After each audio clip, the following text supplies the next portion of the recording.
దేశ రాజధాని ఢిల్లీ యుద్ధ భూమిగా మారింది. నీట్ యూజీ పేపర్ లీకేజ్ సెగ పార్లమెంట్ వర్షాకాల సమావేశాల తొలి రోజే కేంద్ర ప్రభుత్వాన్ని కుదిపేసింది. కాక్రోచ్ జనతా పార్టీ పిలుపునిచ్చిన సంసద్ చలో మార్చ్ తీవ్ర హింసాత్మకంగా మారిపోయింది. మరోవైపు సీజేపీ ప్రతినిధులతో కేంద్రం చర్చలు జరిపింది. నీట్ అక్రమాలపై దేశవ్యాప్తంగా రగులుతున్న ఆగ్రహాన్ని పార్లమెంటు ముంగిట ఉంచేందుకు వేలాది మంది సీజేపీ మద్దతుదారులు జంతర్ మంతర్ వద్దకు చేరారు. వీరిని అడ్డుకునేందుకు ఢిల్లీ పోలీసులు కిలోమీటర్ దూరం నుంచే 4 అంచెల బ్యారికేడ్లను, అల్లర్ల నియంత్రణ రాయిట్ వాహనాలను, వాటర్ క్యాన్లను మోహరించారు. నిరసనలపై నిషేధాజ్ఞలు విధించారు.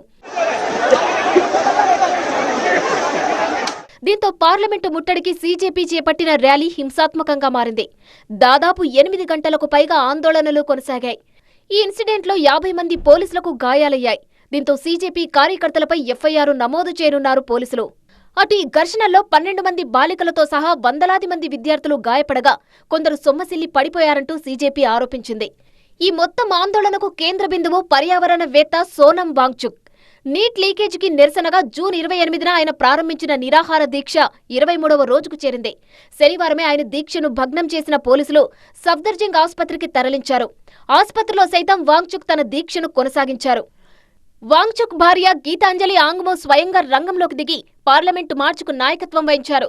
ఈ క్రమంలో గీతాంజలిని పోలీసులు జుట్టు పట్టుకుని లాక్కెళ్లారని సీజేపీ తీవ్ర ఆరోపణలు చేసింది.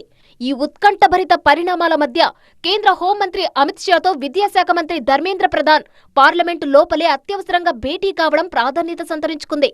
ఆ వెంటనే మరో కేంద్ర మంత్రి పీయూష్ గోయల్తోనూ ధర్మేంద్ర ప్రధాన్ సమావేశమయ్యారు.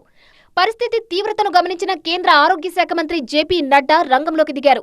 దీంతో చర్చల కోసం సీజేపీ ప్రతినిధులు సౌరవ్ దాస్, అశుతోష్ రాంకాను పిలిపించుకున్నారు.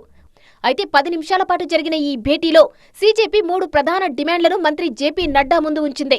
సోనం వాంగ్చుక్ విడుదల, లీకేజీలకు బాధ్యత వహిస్తూ ధర్మేంద్ర ప్రధాన్ రాజీనామా, నీట్ రద్దు వల్ల ఆత్మహత్య చేసుకున్న విద్యార్థుల కుటుంబాలకు ₹1 కోటి చొప్పున ఎక్స్ గ్రేషియా ఇవ్వాలంటూ 3 డిమాండ్లు పెట్టారు.